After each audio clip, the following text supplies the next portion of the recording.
What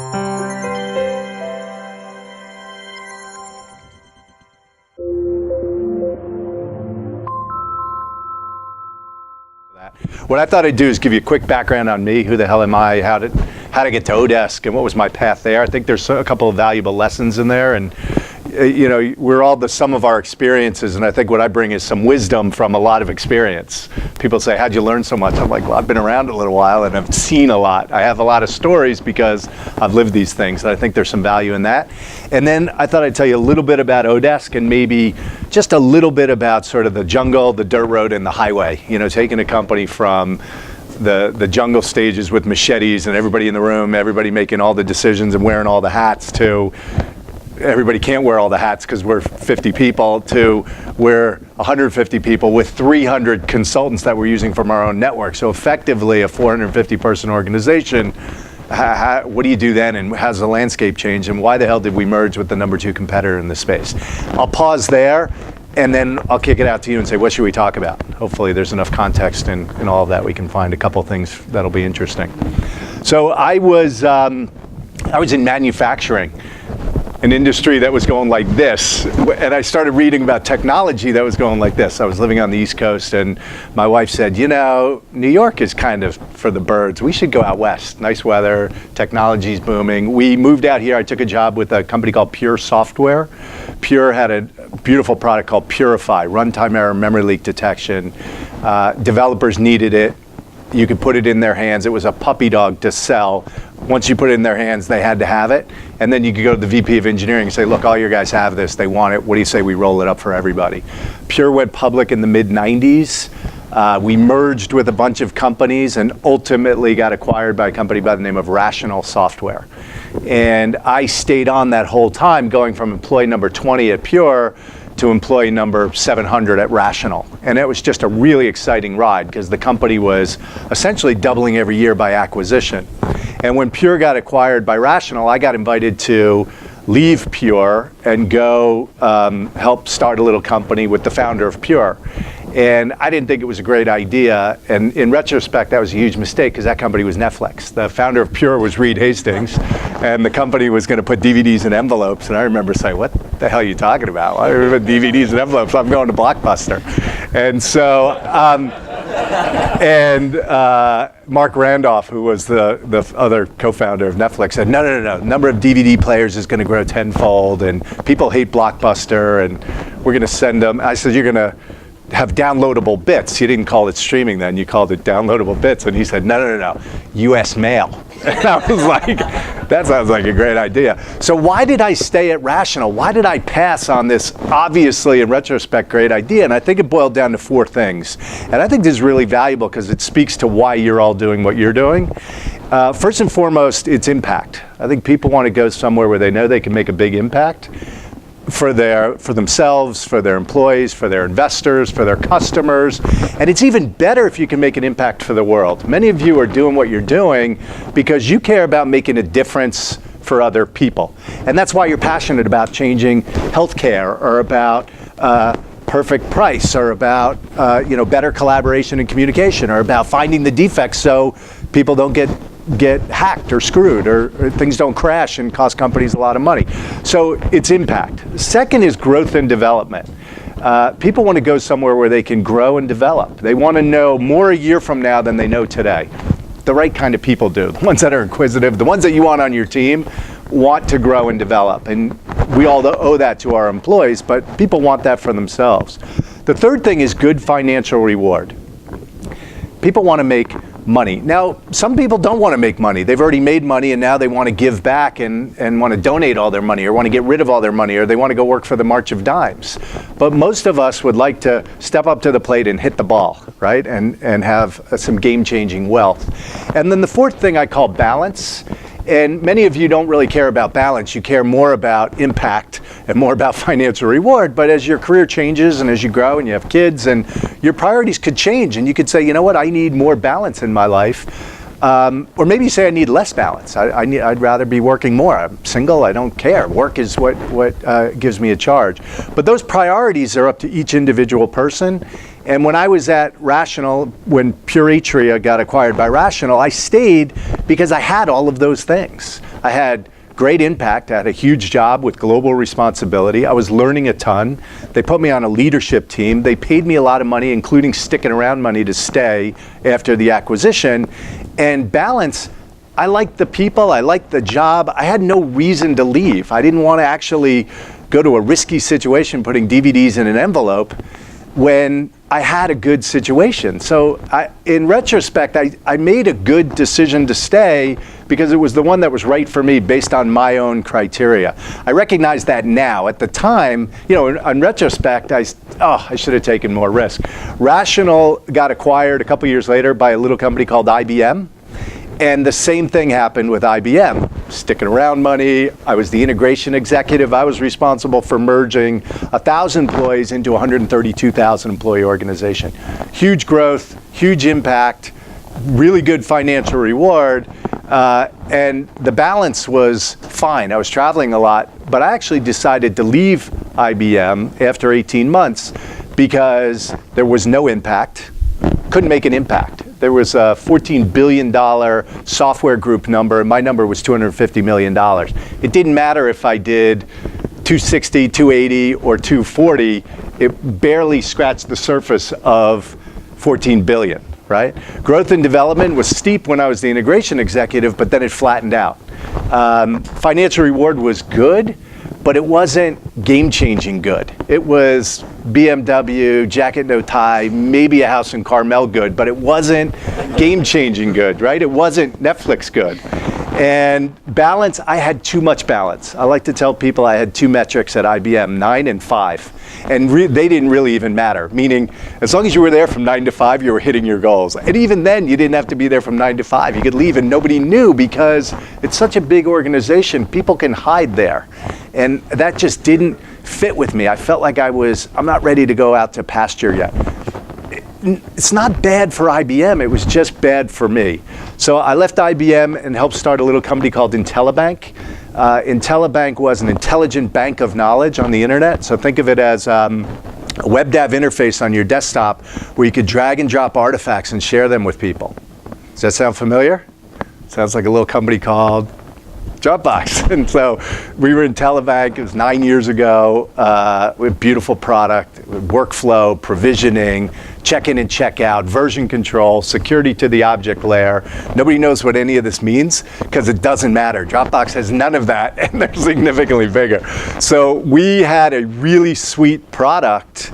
The salty part was we had horrible routes to market. We were trying to sell it to enterprises and we're competing against SharePoint. A little bit of what Box is doing today, but we were doing it too early with a product that was too heavy. It had too much functionality, probably 3 times the functionality that Box has today.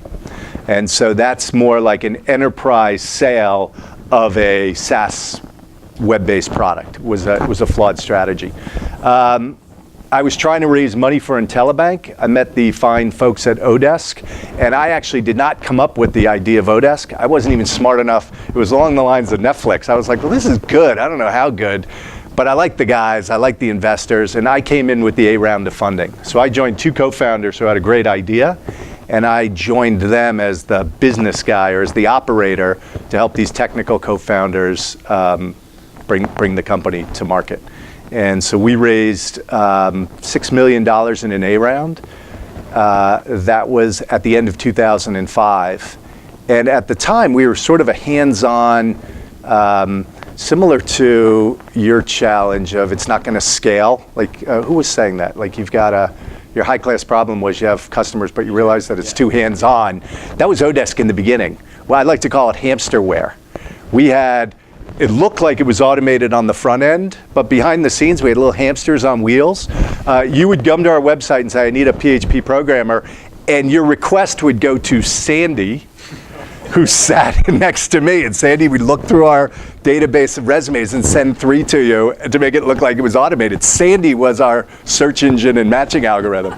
And that scaled to maybe a couple hundred customers. But we made it look automated even though it was hamsterware behind the scenes. So I like to say we faked it until we made it. Fake it till you make it.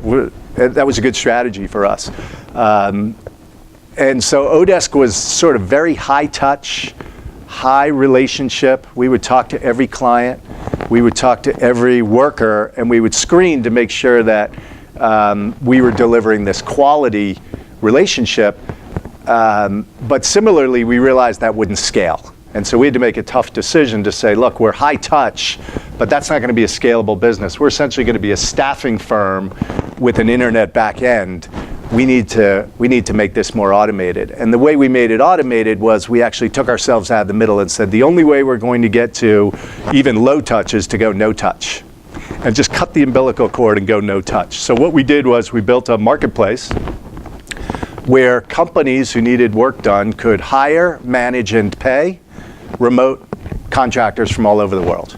And the vision was to enable freedom and boundless opportunity for businesses and workers, right? Really say that, from the very beginning, people should be able to work regardless of where they are in the world, and companies should be able to have access to the best talent. And it was a massive market because talent is the single biggest lever we have in our businesses, yet there's not enough talent to go around. And nowhere do we feel that more than here in the Bay Area with technical talent, right?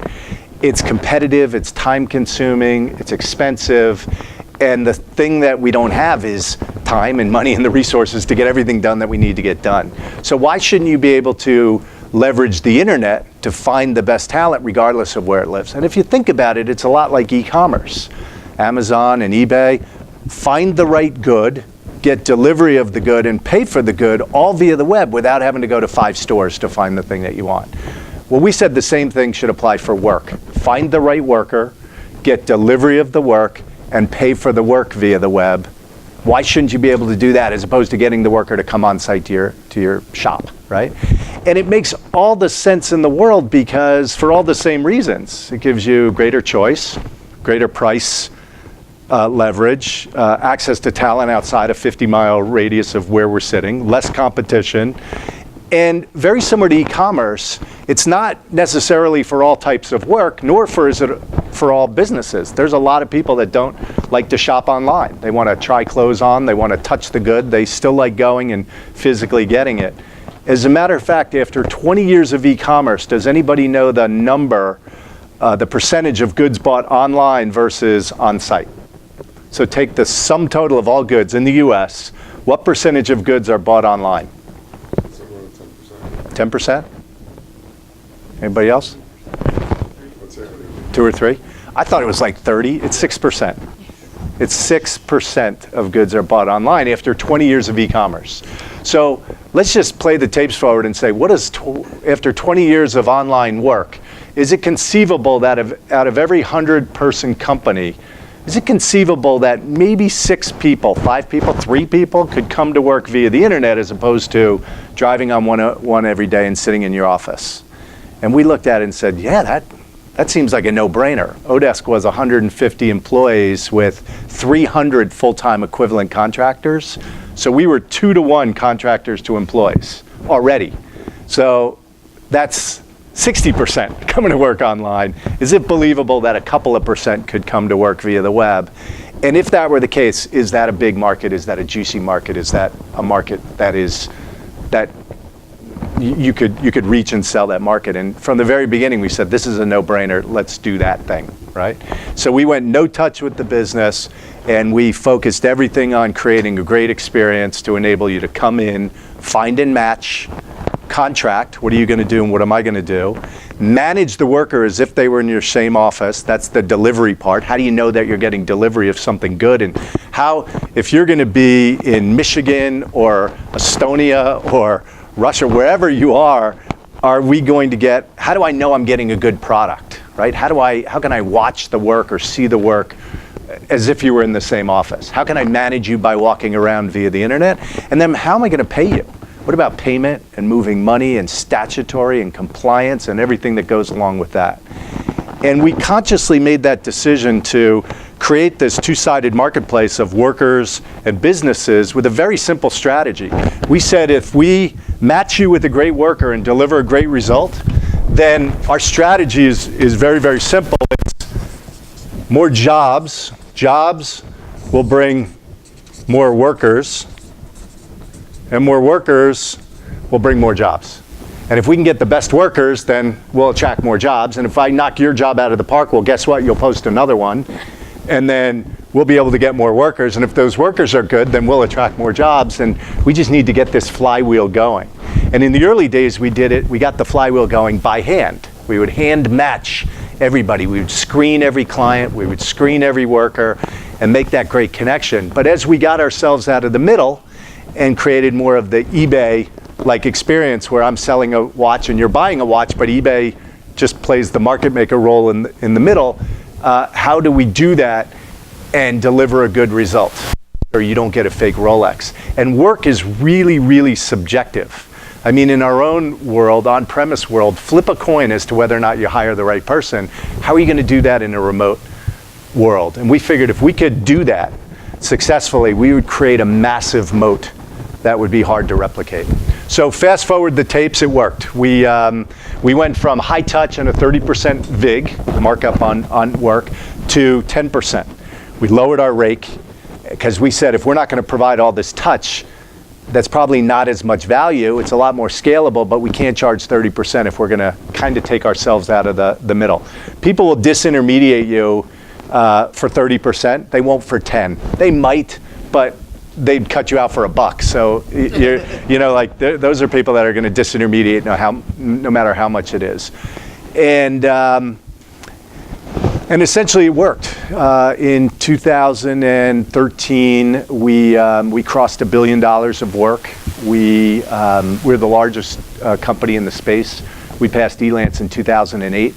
2013, we were twice the size. We're growing very, very aggressively.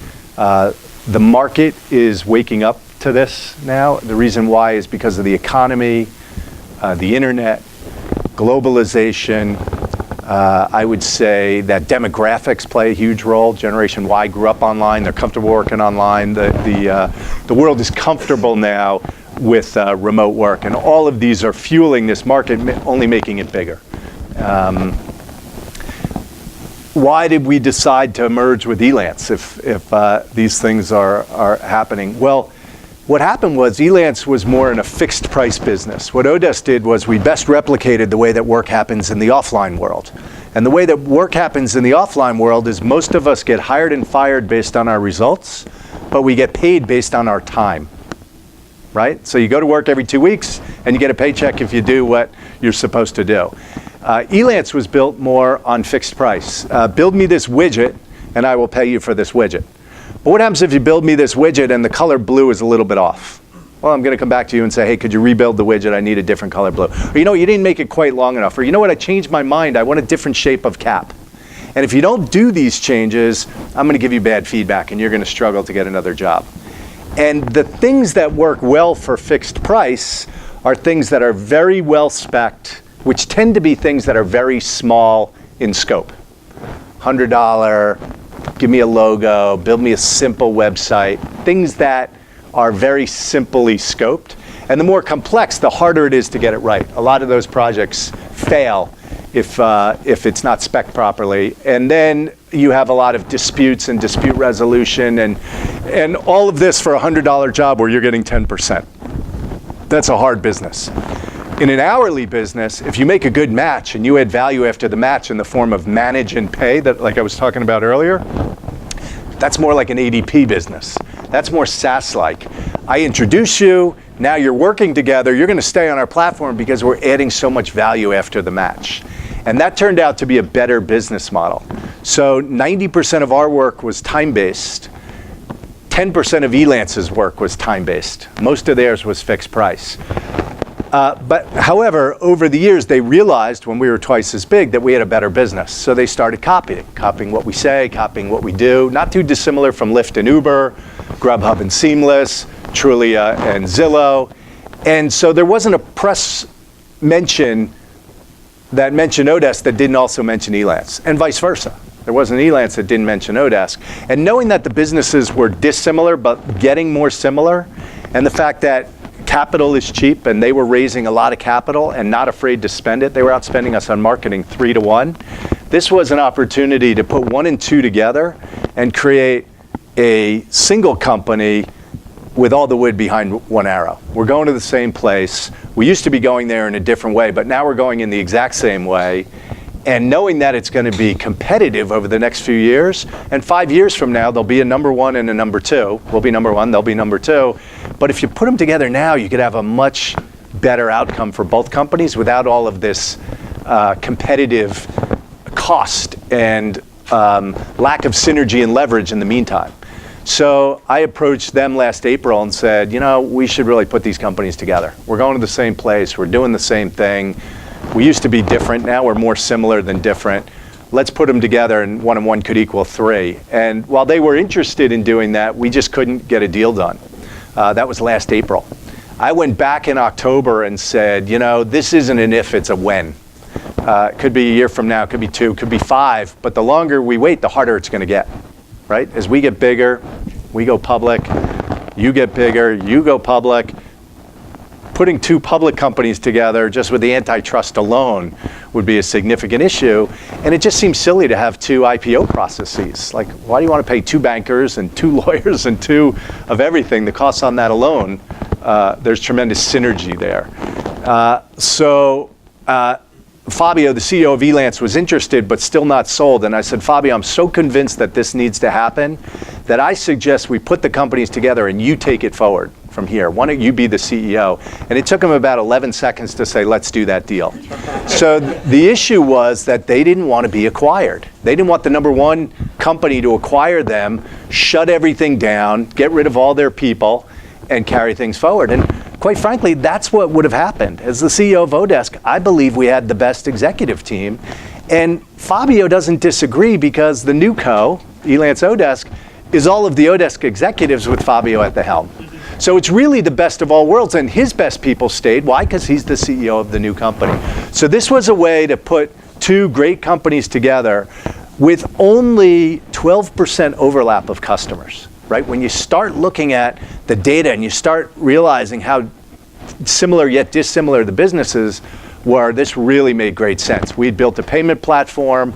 They have an escrow license, milestones, fixed price, escrow, all of the things you want around this kind of work, where we had all the functionality around time-based work. We built a global payment platform. We kind of built our own PayPal so we can pay in 160 countries, better, cheaper, faster. ACH, bank to bank, to Ukraine, Russia, China, you name it, Philippines. We can send it right into your bank account for 99 cents and 2 points FX. PayPal is $2.99 and 3 points FX. You decide how you want to get paid, but the Odesk way is pretty darn good. They had built none of that. So when you start looking at the synergies and you put them together, it really is a 1 and 1 equals 3.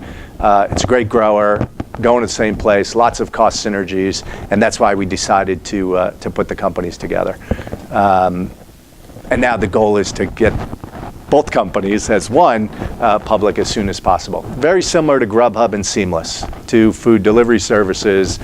They put them together, and as you may or may not know, they just had a really successful IPO at north of $1.5 billion valuation. So that's how I got to where I am today, and a little bit about Odesk. And I'll pause there and say, okay, what should we talk about?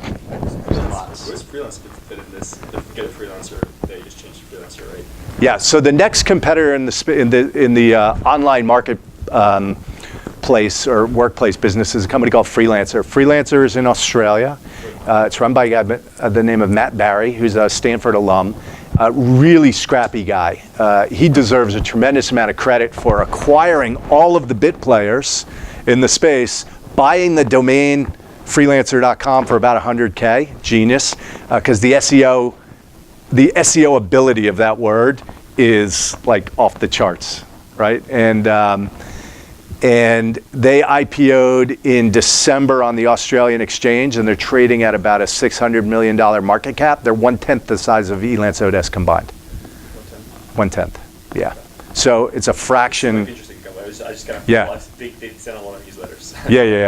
Yeah, they're really scrappy. They've done an amazing job of getting to where they are. You have to recognize that a lot of their growth, they're about a 50 to 60% grower per year. A lot of that growth came via acquisition. So they acquire a company, and it looks like they grew that much. And the only way you can continue that pace of growth is to go acquire more companies.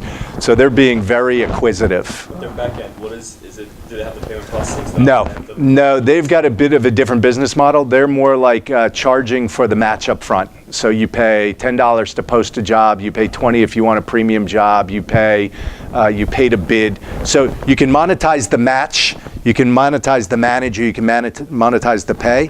Odesk gave the match away for free and monetized everything after the match. They only charge for the match and give everything else away for free. Yeah. So there's a lot of questions. Yeah. I'll let you. I'd like to talk to you about the next best alternative when it comes to pricing and how your workers price themselves and what that process was like and how what your involvement was to make sure you guys maximize your revenue. Yeah, so the way that Odesk works is freelancers can join the platform for free. We had 6 million freelancers on the platform, and they create their profile. They can take tests to prove that they have the skills they say they have. Those are all free. We don't charge you anything, no membership fees. And you basically set your own rate. So you set the rate that you want to make. And right there, as you set your rate on your profile, we tell you what we charge. So if you want to make, you say, I want to make $20 an hour. We say, great. We are going to show your price in the aisle of our store at $22.22. We take 10% of the total, right? You'll be left with the 20 that you want to make, right? And so freelancers say, oh, sweet. This is great for me because I want to make $20 an hour. I'm going to make $20 an hour. So who pays our VIG? The freelancer feels like the client pays it, right? Because they say, I want to make 20. The fact that we mark them up to $22.22, it feels good for them, right? We're very transparent about what that VIG is. Clients, on the other hand, come in and they see the rate in the aisle, $22.22 an hour for this worker. And the nice thing about that is that there's no hidden fees. They don't know, although we tell them that we take 10%, we don't actually show it to the client. We just show $22.22 in the aisle and say there are no hidden fees, no other charges, nothing at the register. It's $22.22 an hour for every hour they work. And if you don't know how Odesk works, we have software that shows you exactly how many hours they work. I'll explain it very quickly. If I'm working for you, I log in. As soon as I log in, I'm now on the internet time clock. And you, as my client, get a screenshot of my desktop 6 times an hour at random intervals, validating that I really worked an hour. So for you, it's guaranteed work. Guaranteed that an hour billed is actually an hour worked. For me, the worker, it's guaranteed that an hour worked is actually an hour paid. And Odesk guarantees the work to you. If they're not working, if they're surfing YouTube, you're not paying. Do Now, workers hate that when you introduce it? Were you worried about it? Did you test out? yeah, but my wife hated OpenTable in the early days too. She was like, I'd rather talk to the restaurant. But how'd you Right. make, because I thought that was such a genius move when you guys did it. And I was curious if, and I'm sure there must have been some trepidation before you. Well, there were a lot of workers that didn't like it. And especially who wouldn't like that is agencies. That's the last thing that an agency would want because they've been billing 40 hours a week, regardless of whether the person was working or not. And now all of a sudden it's like, hey, how'd you like this little piece of software that, no, we don't like that. We don't want that at all because I can bill for 40 hours. But what we found is that clients liked it so much, and it's not for every worker. A lot of workers were like, I will never go for that. Right? We even hired workers who were like, yeah, I'll work for you, but I'm not. We hired a guy who lived up in like Sonoma who was like some brilliant UI designer, $100 an hour. He's like, yeah, I'm not installing that. I will not use that. I was like, okay, then we will not pay you. And he did it. And it saved us thousands of dollars because I remember we were in a meeting and we were saying, oh yeah, we want to go this way, not that way. We said, well, which way is Jay going? And we log into the team room and I could see he was going in the wrong direction. And we said, Jay, stop, go this way, not that way. Yeah. He would have gone 8 hours in the wrong direction. That would have been $800, right? So it's that real time managed by walking around. And then we had clients. I had one client in New York who said, hey, I got to meet you because I have 6 workers on Odesk and I never go above 32 hours a week. It's just impossible for anybody to bill. Like I've been paying you guys for months and I never pay more than 32 hours a week. He said, I have 50 workers off of Odesk and I never pay less than 40 hours a week. They fill out a time card and everybody comes in and just writes 40. So he said, I want to install the software for all of those workers because that would be 20% savings right there. Like, can I do that? And we're like, absolutely. And so you have clients coming for that value, right? So clients love the real-time visibility, the insurance or the guarantee that an hour billed is actually an hour worked and it's fully auditable. And workers love the guaranteed payment. And so that is really what we're charging that 10% for. Clients feel like it's free because I'm paying $22 an hour and I'm getting actual accounting of the hours. That's valuable.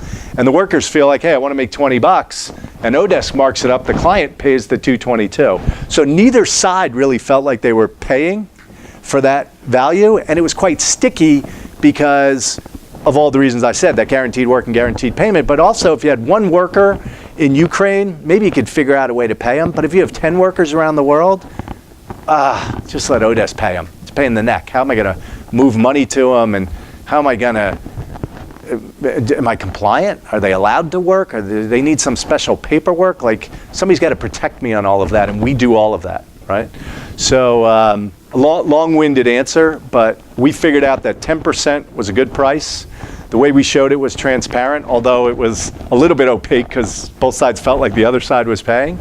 And it was low enough that it would be hard to undercut us and make money. You know what I mean? Like at 10%, you could, who's going to come in and price lower than 10%, right? Besides Elance. And can I, 8.25%. Yeah. How did you find that 10%? Figure it out and then see how You know what? We were 30%. And then I remember we put together, I had one of our smart strategy guys put together a deck as to what our price should be, and we were all over the map. At one point we were like, oh, it's 50 cents an hour plus fees, plus this, plus that. I mean, the optimal would have been a flat fee plus a percentage because our pricing doesn't really account for high wage. You know, if you're $100 an hour, 10% doesn't sound like that much until you realize it's $80 a day, right? And if you're working 40 hours, that's a lot of money to Odesk every week. So high wage, it doesn't really work. And it also doesn't incent for long term. You know, if you have a relationship for a few months, you kind of feel like, hey, that's my guy. You forget about where you met them. And with no touch in the middle, some clients may begrudge you the 10%. And we still haven't optimized for what I would call long-term or high wage pricing, despite a lot of work on that. So we came up with the 10%. I kind of, we decided internally, and then I presented it to the board, and they were like, well, whatever. And our revenue went, down significantly overnight. We flipped the switch, and we kissed, 9 months of revenue goodbye. You know what I mean? Like, we did. Bill Gurley has a blog post. If you haven't read it, it's pretty good, especially for marketplace businesses. It's called Above the Crowd is Bill Gurley's blog. He's a partner of Benchmark. He's Benchmark's an investor in Odesk and Uber and Zillow, and they're marketplace guys, right? And Bill's blog post is called A Rake Too Far. And he talks about optimal pricing for marketplaces. And in that specific post, one of the cases he cites is Odesk. He says, the guys from Odesk came to us, and I did. I went up to Benchmark and said, okay, we're thinking about modifying our price. Let me show you our deck, and I'd love to get your input on it. And they were like, yeah, whatever, seems like a good idea. You guys pick the price, and you'll figure it out. You're smart. And we just flipped a switch. We said 10%. Low enough that it would be hard to undercut. We can still make money. And the growth went like this. I mean, it was good, but when we lowered the price, it was game-changing for us. Follow-up question I have is, was there ever a case where the workers were competing against each other? We're off, you go 20, I'll go 19. And how did you combat that zero-sum game where they're just going to pin each other down to zero and kill your margins? There's a marketplace right now called Hourly Nerd. And it's a couple guys from Harvard Business School did a case study on Odesk, and I would go back twice a year and teach the class. And they were in the class. They built a marketplace for hourly nerds, MBAs. And so get an on-demand hourly nerd to come into your business. And one of the challenges they're having is this race to the bottom. That nerds are so desperate that they're willing to, I'll do that job for $500. I'll do that job for $200. I'll do that job for free because I love your company and I love the project and I want the resume builder. And so, yeah, you can see this race to the bottom, and how do you prevent that? Buyer value is determined by your buyers, not you. It's almost like a dating site, right? Allegedly, I've never used one, as far as you know. But they have there's somebody for everybody. And what you want is maybe not what Espen wants, right? You may say, I care about speed. I need this job done very, very quickly, and I'm happy with 70% quality. It's a simple JavaScript. It's not going to be core. We just need this thing done that we're not getting to. And I care about having it done by Wednesday, not how much does it cost. Or I may care more about quality and say, look, this has to be done right, and I'll pay $200 an hour. This single thing has to be executed really, really well. And then there's people who say, I care about reasonable quality, reasonable speed. I just want great value, and I don't want to pay more than 30 bucks an hour because I think that's about what it's worth. And so you have to try and figure out what is it that your clients want and which workers can fit that best. And so there's a lot of data science that goes into matching. There's also a lot of asking. Has anybody ever seen the Seinfeld with the movie phone, Kramer's movie phone? The movie theater phone rings at his house, and he's answering the phone saying, you want to know, press 1 for Pretty Woman, press 2 for Rochelle. And at one point, George calls and he says, why don't you just tell me the movie you want to see? So why not just ask your customers, which one is it? Is it speed, quality, or price? And we'll get you to the right place. So I think there's a little bit of leaning in that you can do to help prevent it. You can also guide workers to better pricing, right? Like, hey, you're new, you have no reputation, you haven't taken any tests, you haven't uploaded any portfolio, yet externally we can tell that you're a good coder because there's all these external signals. You can think of all the external signals that could show whether or not somebody was good. Why not help them to get a job because they look qualified? So your challenge is, if you think about you have people that are qualified and people that are interested to work. And where do people fit in this framework? Well, there's lots of people that are highly motivated to work. They're just not that qualified, right? Well, so what can you do with these people? Well, can you get them qualified, or can you steer them towards work? Maybe they want to be an iOS developer, but they can't spell iOS. They might be great at data entry. So could you steer them towards work that they are qualified for by lowering the qualification bar? And then there's a lot of people that come in that are highly qualified, but they're not that interested, right? They come in, they say, oh yeah, I'd love to work, but what is this, $20 an hour? I don't get out of bed for less than 40, I'm in the wrong place, right? So how can you help them to realize, hey, you're really qualified, you're in the right place? And then of course the people that come in that are highly qualified and highly interested, you want to get them working right away. You want to get them matched with a good client. Why? Because they're motivated and they're qualified for that job. So it was up to us to figure out, oh, and by the way, the same framework holds true for clients, right? I am very interested in building a copy of Facebook, and I have $200 burning a hole in my pocket. You are highly interested, you are not that qualified, right? And if we try and satisfy you or serve you, that's likely going to be a lose, lose, lose. You're going to lose your $200 and you're not going to end up with a copy of Facebook. We need to get you somewhere else, right? Get you out. We shouldn't even try to help you. And so this is the challenge, and you've got to get everybody to the right place. Why? Because if you don't deliver a successful result, you're not going to get a repeat customer, and they're definitely not going to tell their friends how great your business is. And we had a goal to say, look, we need every client referring other clients. And if you look at where we got our customers from, it was all the traditional, I call this user lead source. Where did our users come from? What was the lead source for users? And this line up here was friend. This was word of mouth. 52% of our traffic came from satisfied customers who, without any kind of incentive from us, would tell somebody else about Odesk. We didn't have to say, tell a friend and we'll pay you $20. They would tell them on their own because we delivered such a great service. And if you have a product that's inherently viral, like a Dropbox or an Evernote or something that, in order for it to work, it has to get shared, that's great. If you don't, you have to look for that virality. How can you get a friend to tell another friend? And from the beginning, we said, let's give them a reason to do that, and then we'll look for ways to do that. We'll put embedded accelerators into the product. And the more you can do that, the lower your cost to acquire a customer is, which means you can spend money on other channels. And the other channels for us were, PR, SEO, SEM was big for us. We had a big SEM budget. Blogs and forums, that was down here. right? Now, some of these are nice because they're free. Blogs and forums are free. SEO is basically free. SEM is not free. But the more free traffic you got, the more you could sync into paid channels and keep your cost to acquire a net new customer the same. That's great. There's a bunch of questions. I'll let you. Yeah, let's go around.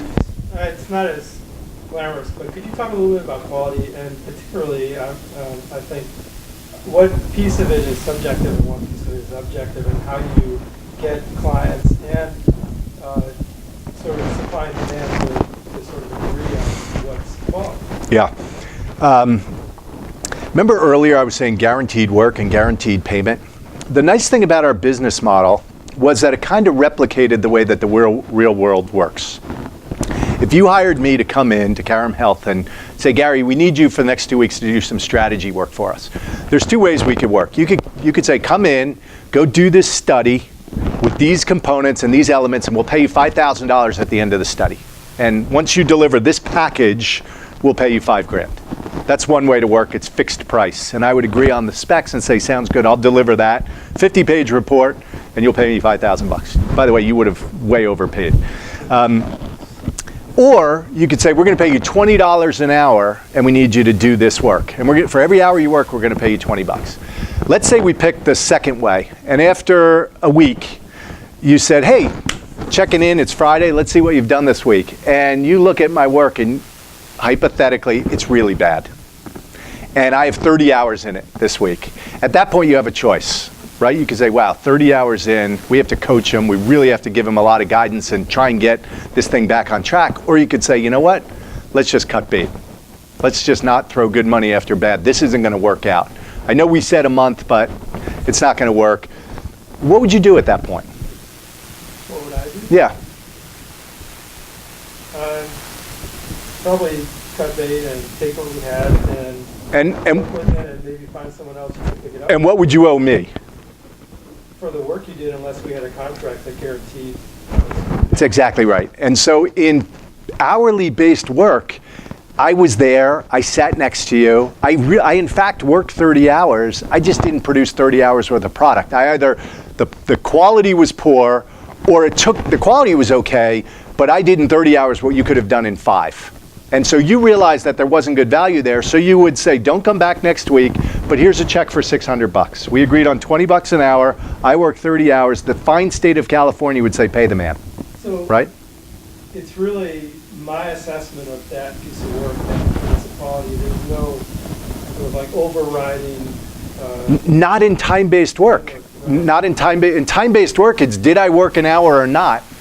And in the real world, I worked an hour, you pay me for the hour. Now you might try and negotiate with me and say, look, it took you 30 hours to do what most people could have done in 10, and we owe you $600, but we don't feel like there's $600 worth of value here. We feel like we should negotiate. Because you're so slow or the quality is so poor, would you accept less? You could always do that, right? I did that with a contractor once who came to our house, and I said, the quality of work was so poor, I feel cheated paying you the rate that we agreed upon. And she goes, pay me half, and we'll part company friends. I said, done. Here's a check, don't come back. So you can do that, right? But the beauty of our system was that quality, we weren't really guaranteeing the quality. We were giving you tools to make a good pick in the first place, and then we were telling you, look, it's up to you to manage this worker as if they were sitting in your office. We can't manage the work because we're not in the middle of it. And the access to that worker was pretty much wide open, so you could check in. You could look at their desktop.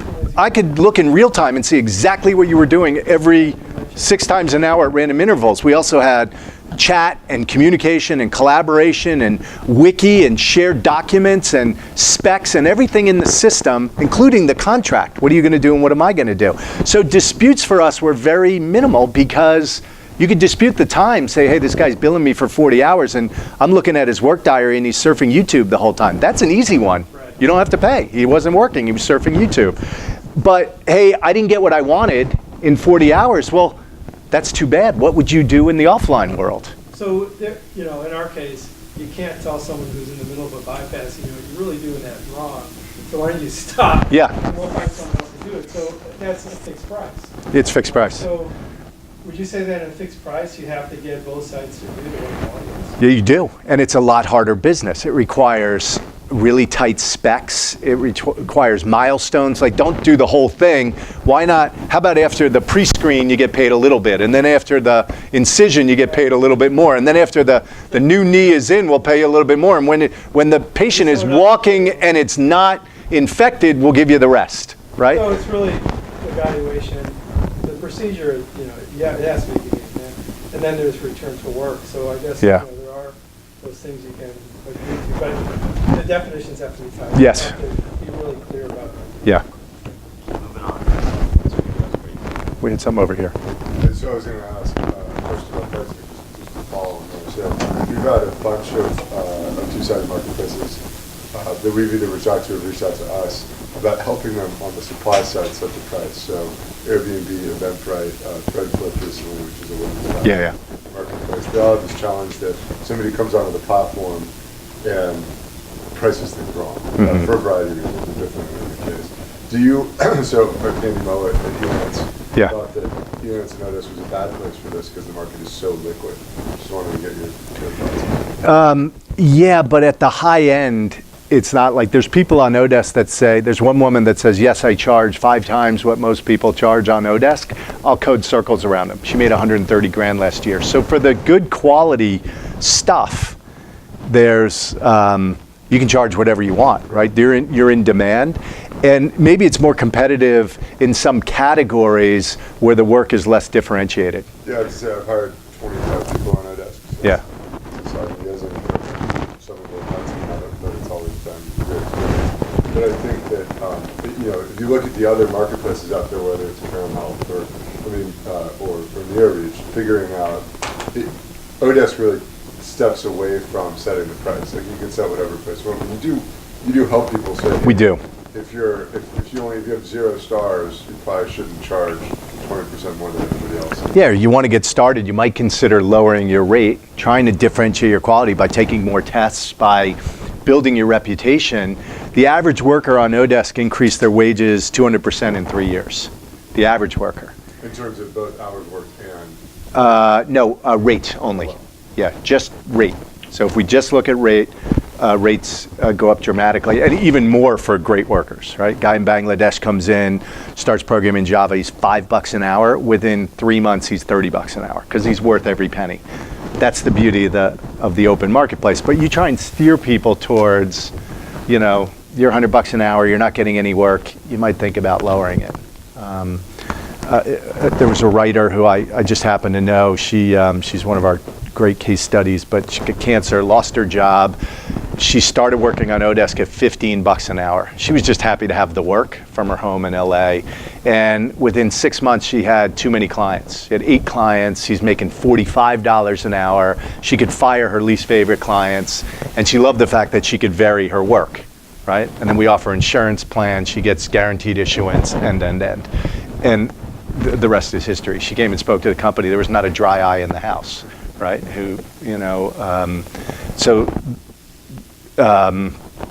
We would lean in on rate for categories like data entry, where you'd have to be really exceptional to make $15 an hour there, right? And then one other question, just because I'm doing this and the other people don't. Could you talk about the brand and the name? Yeah, so our VP of marketing was a woman by the name of Jaleh Bisharat, and Jaleh is exceptional. She was vice president at a little company in Seattle called Amazon. She worked directly for Jeff Bezos. She left because she had young kids and she didn't want to commute from Piedmont to Seattle every week. Then she went to a little company called OpenTable, and then to another little company called Jawbone. And she is one of the best brand marketers in the world. And Jaleh stepped off the elevator and she goes, I really don't mind the name Odesk, but our tagline was changing how the world works. And she said, I hate it. So she's coming in for an interview and she says, I hate your tagline. And I go, really, why is that? She goes, I don't think it's inspiring. I'm like, changing how the world works? How do you get more ambitious than that? She goes, it's pretty ambitious, but I don't think your employees really can get behind it. And she goes, worse than that, your customers don't give a damn. Your customers don't care that you're changing how the world works, and they're not changing how the world works. They're building perfect price. It's about pricing. It's not about changing how the world works. It's changing how the world prices. They don't care. She goes, the best brands in the world have taglines that are about their customers.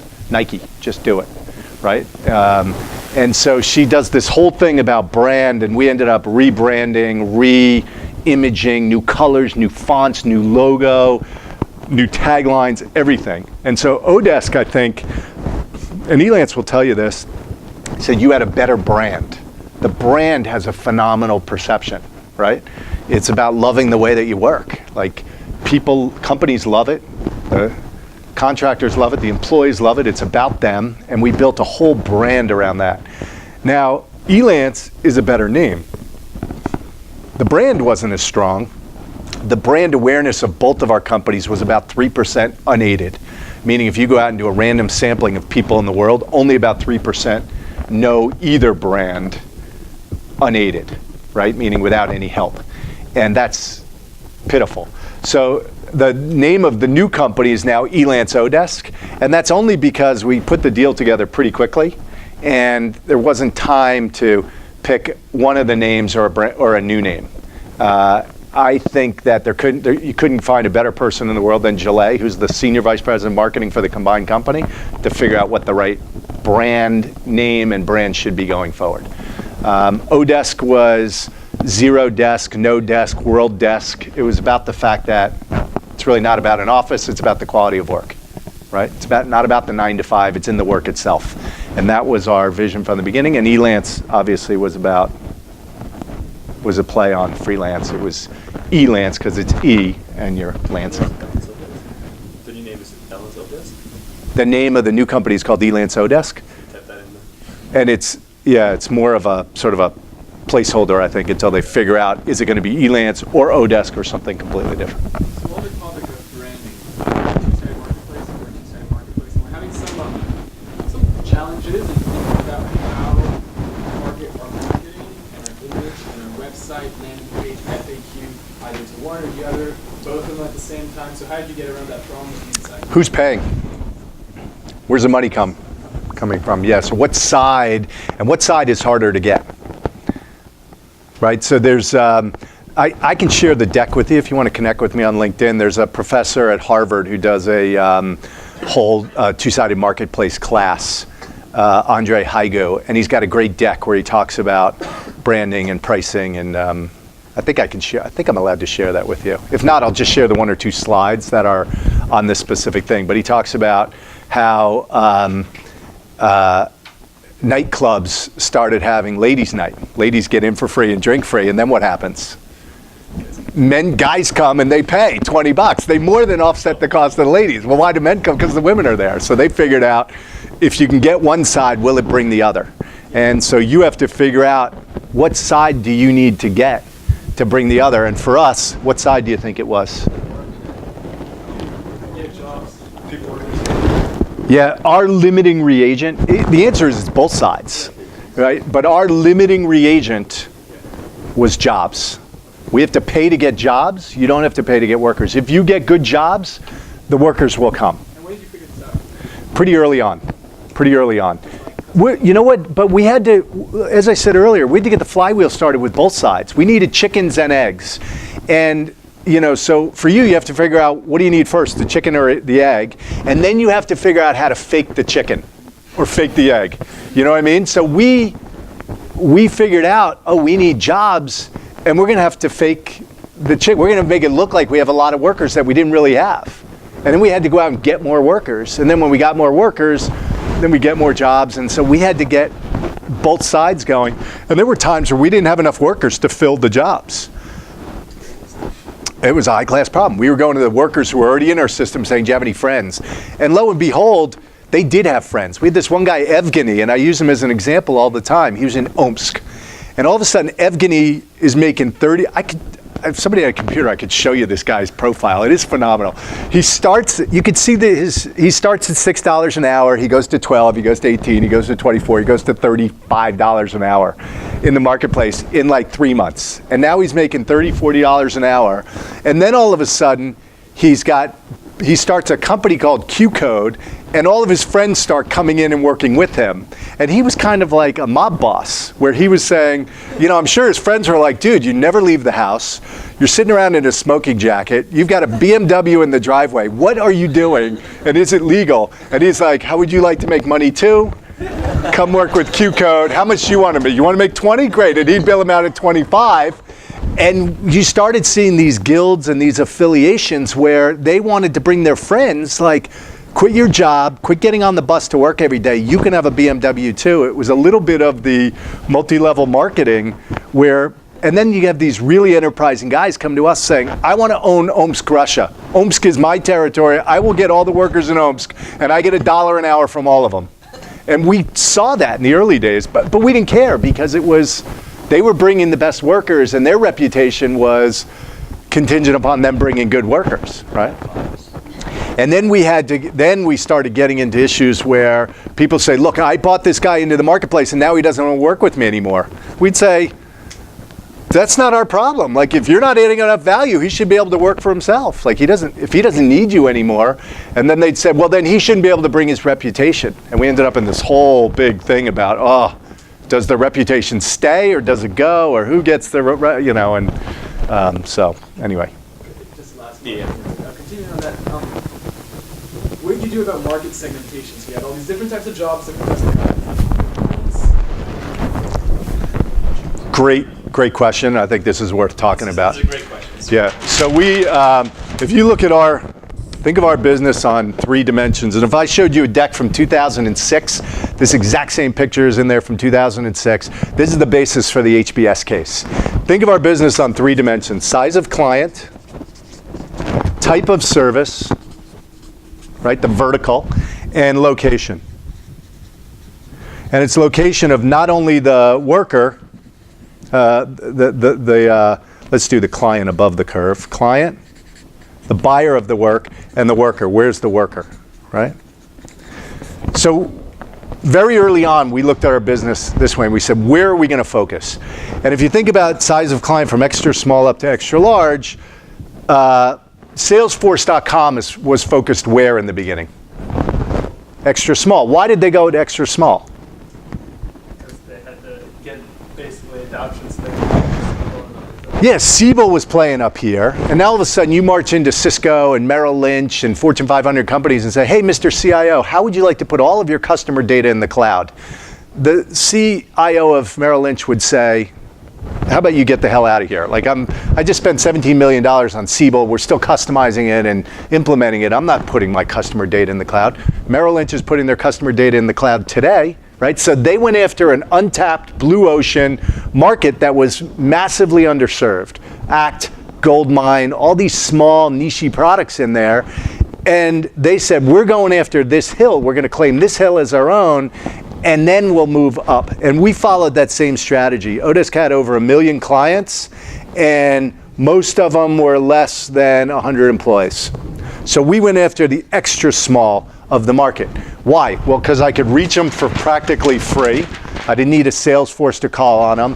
They're more desperate. They don't have the same options that Google has. Google can post recs and hire and lots of recruiters, and they can build offshore centers, but the small businesses can't. So we saw this as a massively underserved market. And a couple of you in your introduction said, hey, we got to decide if we should go capture the mass SMB, or should we go get this one big client that could give us thousands of users all at once?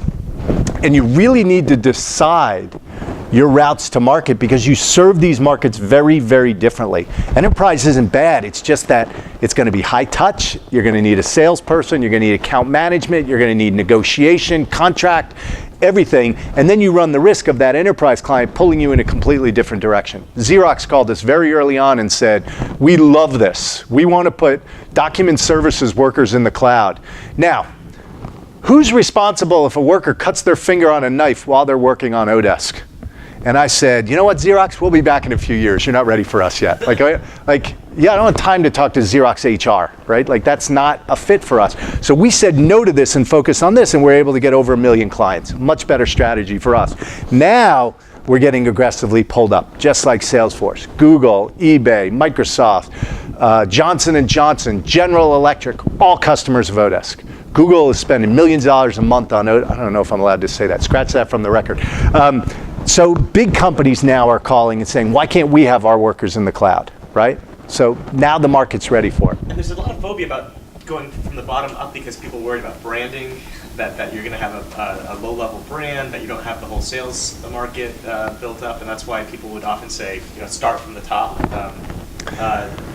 Was that a concern? How did you? For us, we tried very early on, and we said, gee, if we're going to do all this hand-holding, you might as well go get one big client instead of 100 small ones. Yeah. But we found out with Xerox and with others, they said, oh, well, you need to be on our approved vendor list, and who's going to be the one throat to choke, and are you going to handle all the paperwork, and who, and then. It just wasn't, for our business, it was a no. For other businesses, it may be a yes. I'm not telling everybody in here to go here. I'm just saying pick, because it is really hard to occupy the awkward middle and say we're both. Well, because I think very few people have the experience that you've been successful. You did sales, like traditional enterprise, big sales, big price point sales, and then you built Odesk. And so do you have and this is a classic issue that comes up all the time, is do we go for volume or monetization? You have to look at your business and you have to say, where is the explicit need? Where is the pain?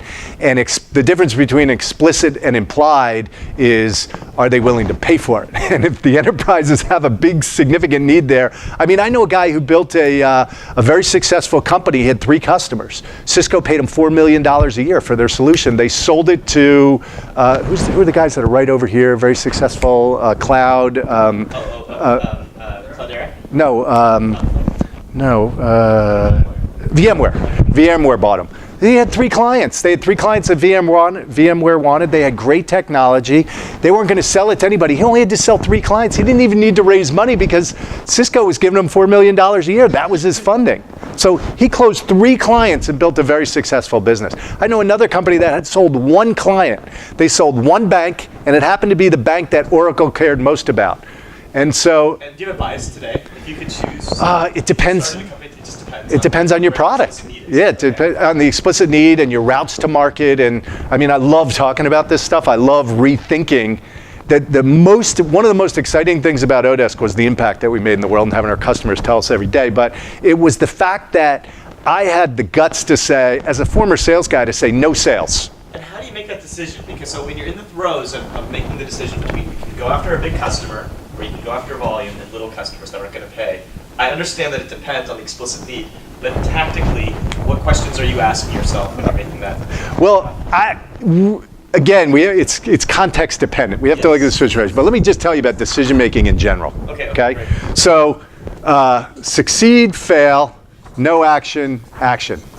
Where do you want to be? Well, how about we start with where don't you want to be? No action, fail. You took no action and you failed. Congratulations, you suck. You deserve to fail. You did nothing. You deserve to fail. You sat around, you didn't decide this or that. Yeah.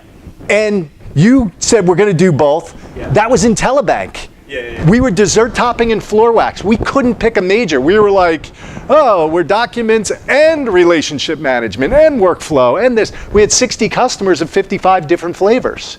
What does your marketing say? What is your literature? You go into a customer and they go, oh, can you do this? And you're like, do you need us to do that? We can do that. You don't have a repeatable use case. You need a repeatable use case. And so, okay, what about you took action, or how about this? How about no action, succeed? You flipped a coin, you called heads, it came up heads. Congratulations, do it again.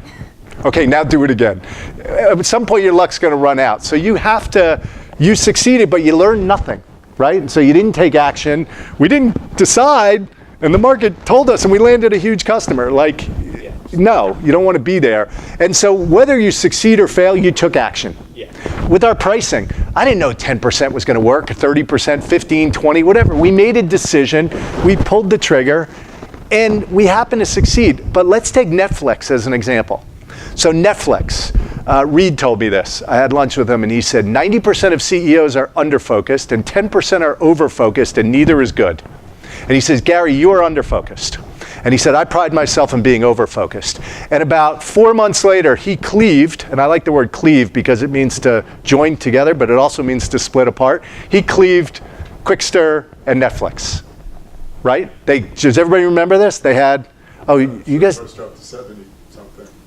Yeah, they're phenomenal. They're what? What? I mean, they lost 2/3 of their market cap in like a month. Yeah, in like days. They got up. Saturday Night Live made fun of them. They got up and they said, you know what? The future is streaming. and DVDs are the past. And so we're splitting our business into a streaming business and a DVD business. And we're splitting it so significantly that we're changing the name. Streaming is going to be called Netflix. Ta-da! And the past, the old thing, that DVD business, that's going to be called Quickster, because you order it and you get your DVD in a hurry. And it was a debacle. Their customers hated it. They said now there's going to be 2 pricing plans. And 6 months before that, Reed told the Quickster guy, quit coming to executive staff. Because he said, every second we're talking about DVDs is the second we're not talking about the future, which is streaming. Now, you could argue that that was a massive failure, because their stock lost 70% of the value. They went from 25 million subscribers down to like 18 million subscribers overnight. People were bailing. They were like, this is a joke. Saturday Night Live made fun of him. He was on 60 Minutes eating crow. I mean, by all measures, it was a disaster. This was in 2012. In 2013, their stock was the best performing stock of 2013. Right? They're one of the darlings of Wall Street. They're now at 50 million subscribers, more than double from this debacle. So I would argue that they took action, and at the time it looked like a failure. You give it a little time, it turned out to be a wild success. And it was, yeah. And at least they took action. At least they took action. Get a clear signal. And Reed is a better leader today because he got cut out at the knees. I had lunch with him again, and he goes, Gary, I needed a food taster. I'm meeting with investors, and I'm worried that they're going to poison me. Like, lost 70% of their value overnight. He said, I was like afraid for my life. People hated me. And he said, he told me this. He said, I started believing my own bullshit. He said, I couldn't listen to anybody. I'm on the board of Facebook. I'm on the board of Microsoft. Microsoft's sending the jet to pick me up to fly me to Seattle for board meetings. And I stopped listening to the people around me. I thought I knew all the answers. And I had decided that this was the right thing to do, and I wasn't listening to anybody. And he said, I made the decision quickly thinking, that's how I make decisions, because I'm an over-focused guy. I'm so over-focused that that's the way. So I think that's a valuable story because, look, I don't know what the right answer is, but you should take action. And if it's reversible, meaning if the decision is reversible, take fast action. Observe, orient, decide, and act. If it's irreversible, you might want to take a little bit of time, get advice from your mentors and your advisors and a board member, but don't wait too long, because at the end of the day, the benchmark guys were like, look, is there more risk in overpricing or underpricing?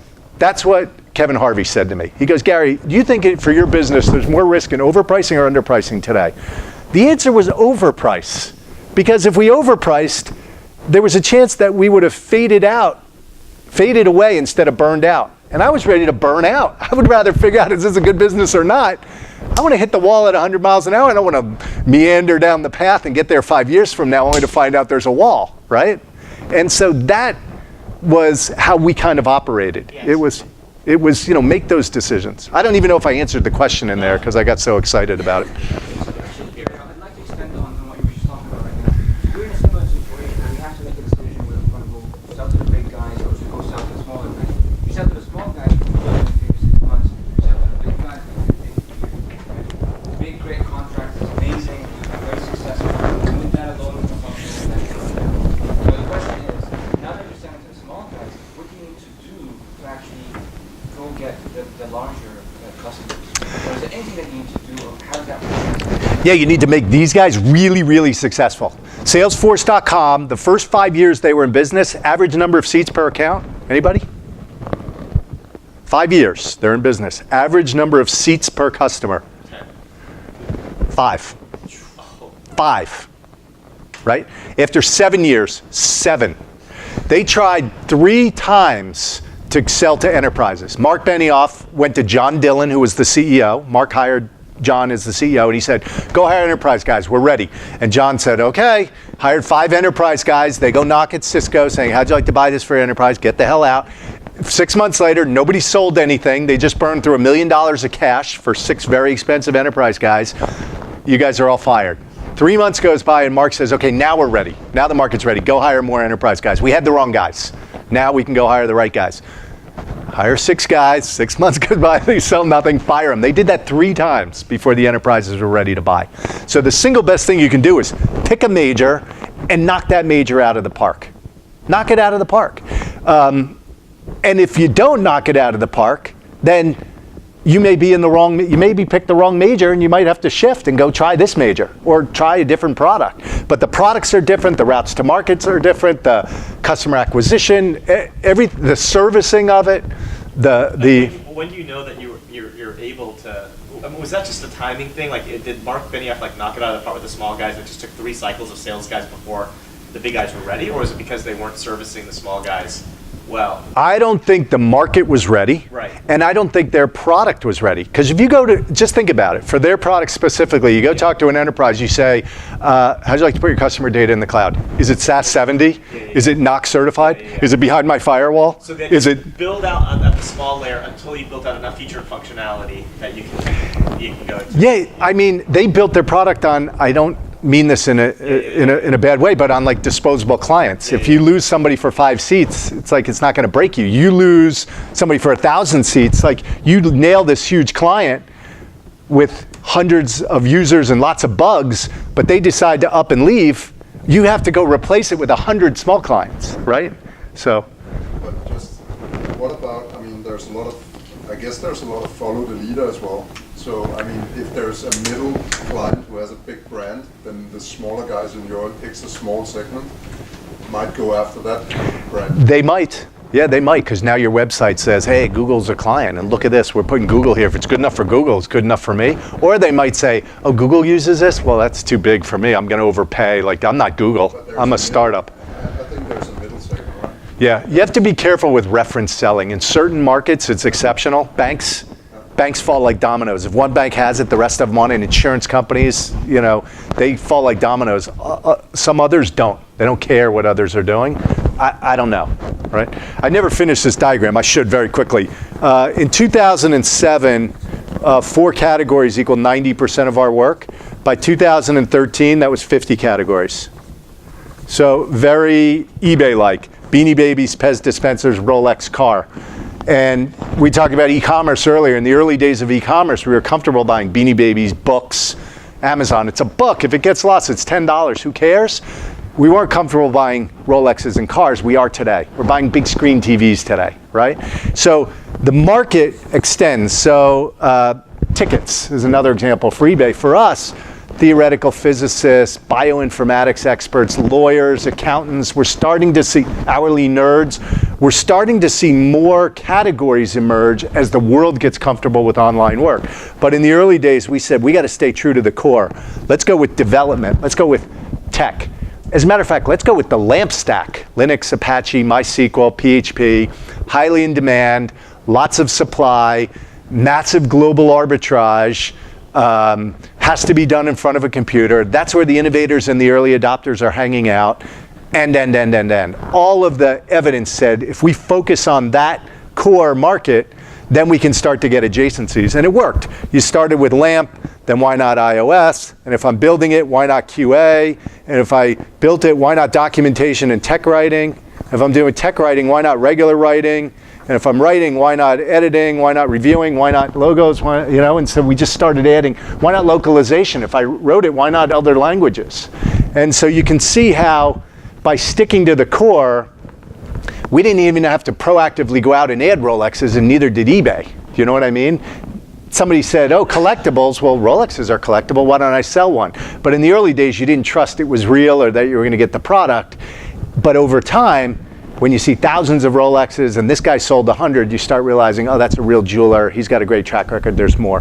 And the last thing was, where are the clients? In 2007, 90% of the work came from the US. By 2013, that was about 50% originated in the US. That's where the clients are, right?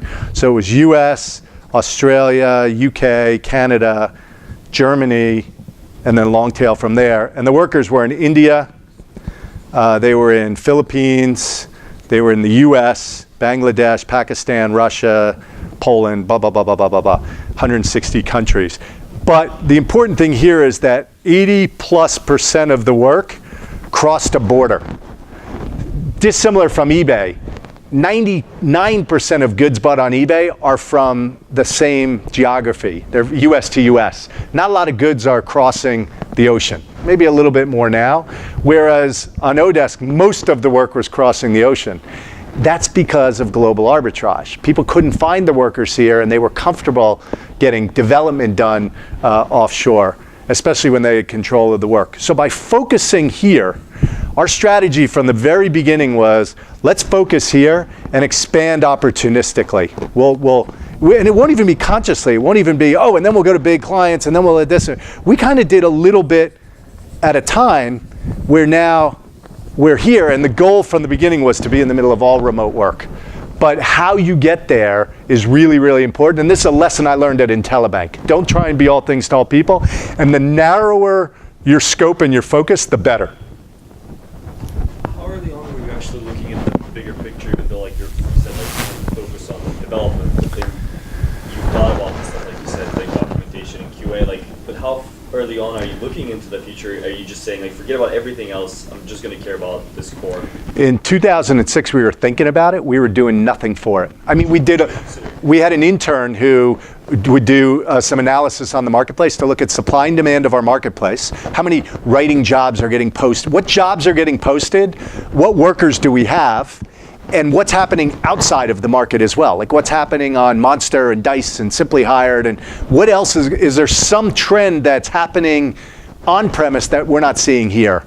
And we could compare all of that and say, where is our marketplace not participating in what's happening in the external environment, and where are we supply or demand constrained?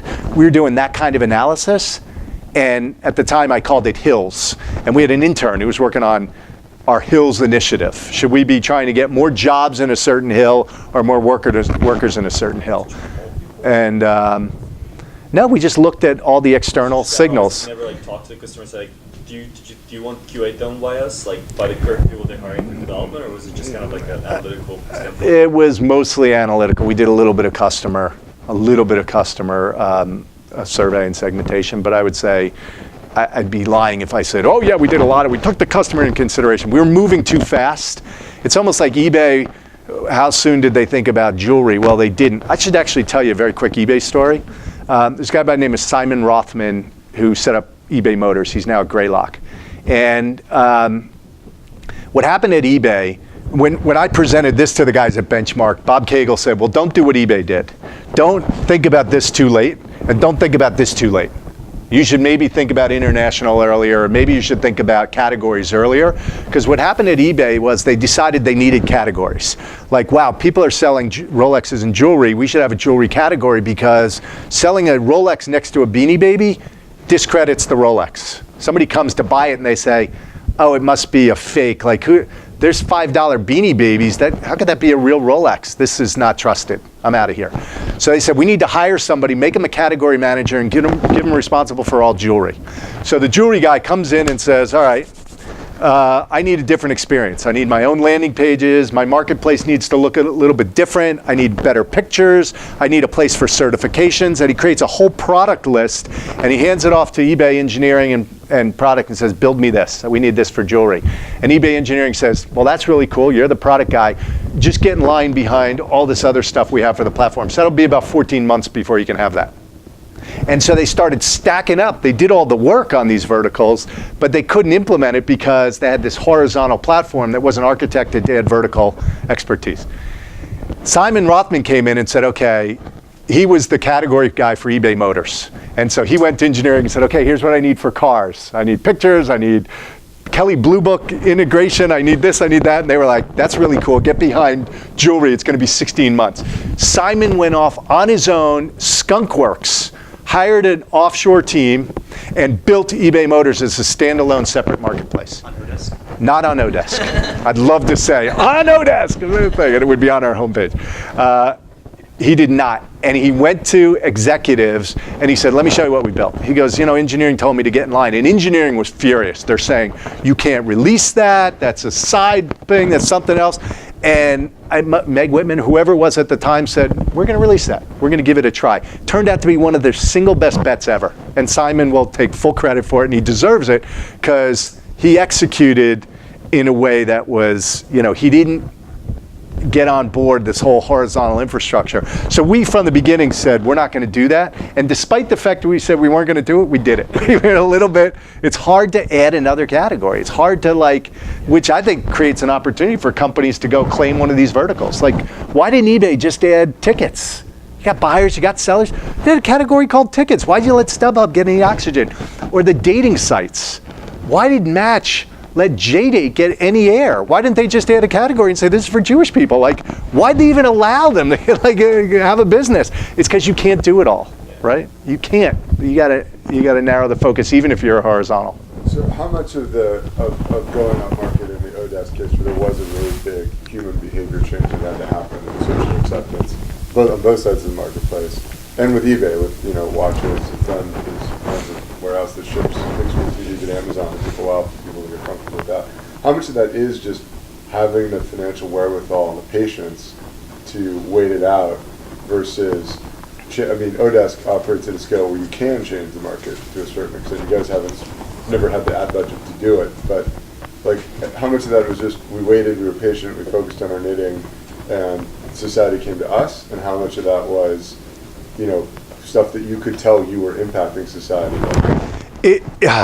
Again, I think it depends on the product. And for us specifically, it was a little bit opportunistic. So we said, look, we're going to focus on our core. When we would sit down and we'd say, what's our strategy for 2009? It was this. It was deliver a great experience for the core, and opportunistically, we will look at all of these other areas. We'll look for verticals, and this guy is going to be focused on verticals with no product resources whatsoever. And this guy is going to be focused on enterprise clients with no product. You can't ask for any product. You may not come back and say, build me this thing for product. And globally, we did the same thing. We had one guy focused on international, right? Just one person, like grassroots. And I would fly to Australia twice a year and go around and do some webinars and talk to people, and you'd see the numbers in Australia go up, and we said that's good enough. PR is good enough. We're not going to localize, we're not going to do anything. So it was very opportunistic outbound, and with that we were getting a lot of inbound, and then we said, okay, we're at a point now where we do need some product features. And this product feature, if we slotted this in, what would it mean business-wise, right? So if Google needs this kind of integration, but they'll put 1,000 workers on the platform, it's probably worth doing that integration. Right? And then because we had the flexibility of adding on-demand resources, we would just have our network build those features. The Google story is phenomenal because we built an integration where they wanted to assign work directly from their product called World Server. They wanted to route work directly to workers instead of going through big agency middlemen. And they said, if you can help us with that, it'll help cut the cost, improve the quality, and reduce the time. And so we said, yeah, we'll build that integration. So our founder, actually, Odysseus, was so passionate about it, he hired a team of developers on Odesk and built the integration for Google. And 2 weeks later, we went back and we showed it to Google. We said, okay, we took your product, World Server, and we built this integration. It's rough. This is what it looks like. And they said, stop right there. And they went and got a bunch of people and said, come in the room, you got to see this. And they said, wow, that's really slick. How did you guys build that? And Odysseus said, well, I got this team of developers, and and they said, well, could you add Twilio for messaging? So if somebody gets a task or work through the platform, they can get a message. They're like, yeah, we can add that. And could you do this? And you could do that. And I'm in the room, and this is phenomenal. They start calling more people in the room and more people. And they go, well, who built this? And Odysseus said, wait, let me get him online right now. Let's just dial him in, and we'll just create a hangout. At the time it was Skype, and we'll just get him online, and you can chat with him directly. You just tell him what you want, and I don't even need to be in the middle. And they said, what are you talking about? You mean this is a guy in your network? Are you kidding me? And they dial the guy in, and they start telling him what he wants. He goes, yeah, I can build that. Yep, okay, this is the list. And we kind of took ourselves out of the middle, and Google now has about 30 engineers that work directly for them through the Odesk platform, and it's mostly that team. So they liked the work. Not only did we deliver a good executable, the integration, which enabled them to get all those workers, they ended up hiring that guy and all of that team member for these Skunkworks internal, not core, but these kinds of projects. They now have a team, because at Google, if you're working on that internal app stuff, that's like the drag. Nobody wants to do that. Yeah, and so now they have a whole team on Odesk that does nothing but that, managed by that original guy who's also in the cloud. Right. I want to ask two questions on which I think are just unique for Gary. One is on in-house development teams versus outsourced development teams. Let's not call it outhouse. Let's go. Odesk source development teams. Do you, it's a religion within the Valley that you have to have developers in-house oftentimes when you're building a startup.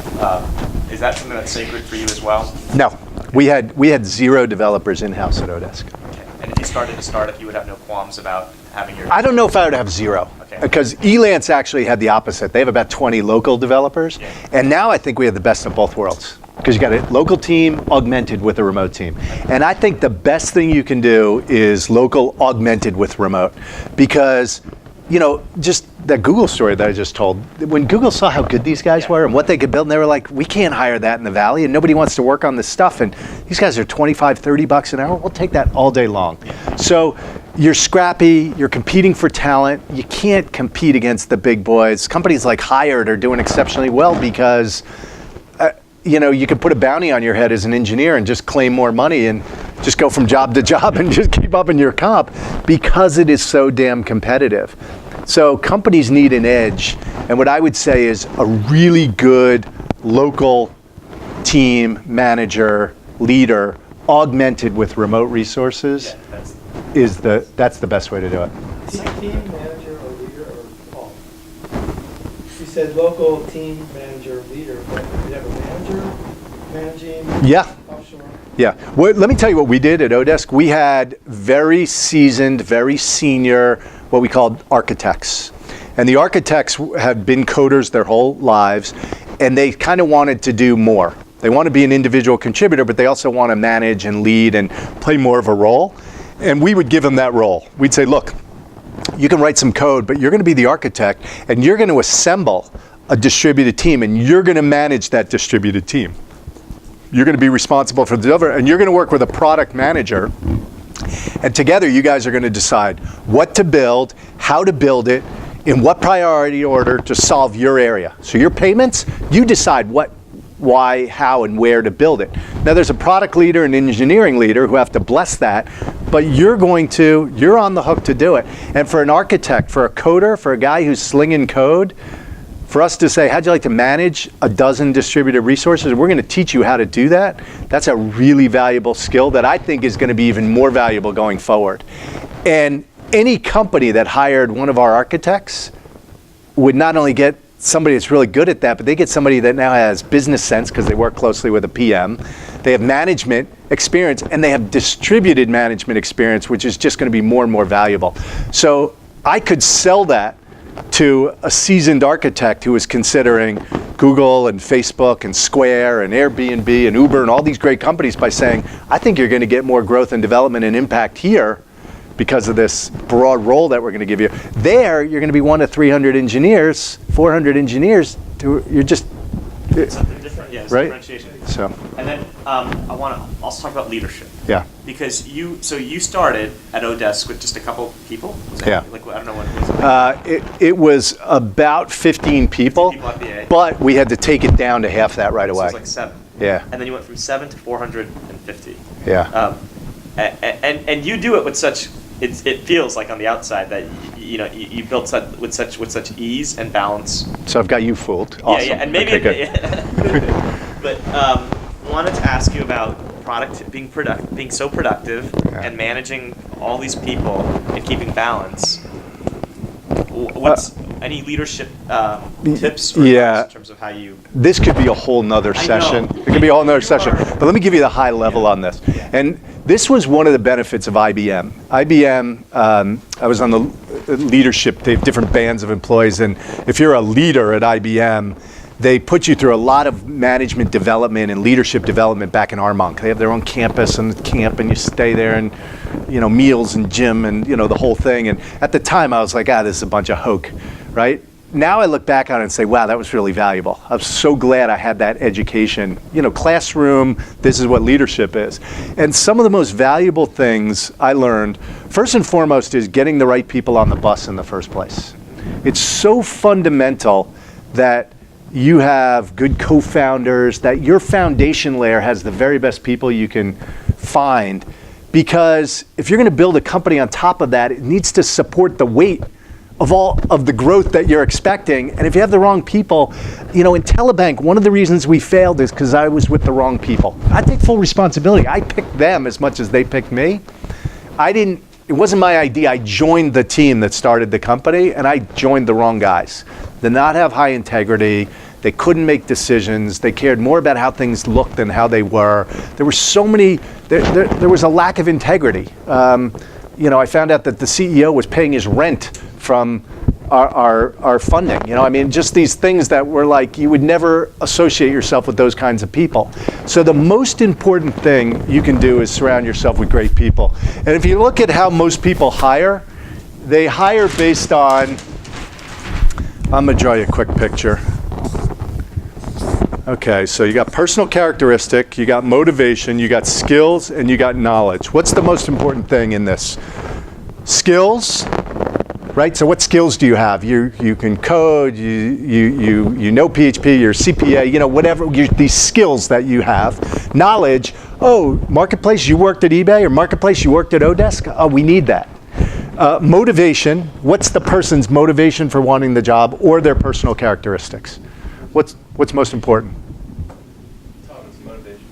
Motivation? Somebody thinks something besides motivation? Personal, because it's about culture. Personal characteristics? Who thinks skills and knowledge? Skills? Because if they don't have the skills. I think if they have the skills to acquire more skills and knowledge, like if they know how to get, most of those you can acquire. Let's say if you got the right skills, you can probably get to all the other ones. Yeah, I think it's personal characteristics, because those are the things that fundamentally can't change. You can't coach height. You can't coach high integrity. You can't teach smart. I had a boss who said you could teach a chicken to climb a tree, but you're better off getting a squirrel in the first place. And so you should be looking for squirrels. Well, what's a squirrel? Well, you have to know what a squirrel is for you. So what personal characteristics are important for you? Because these things you can't change. If somebody's an ass today, they're going to be an ass tomorrow.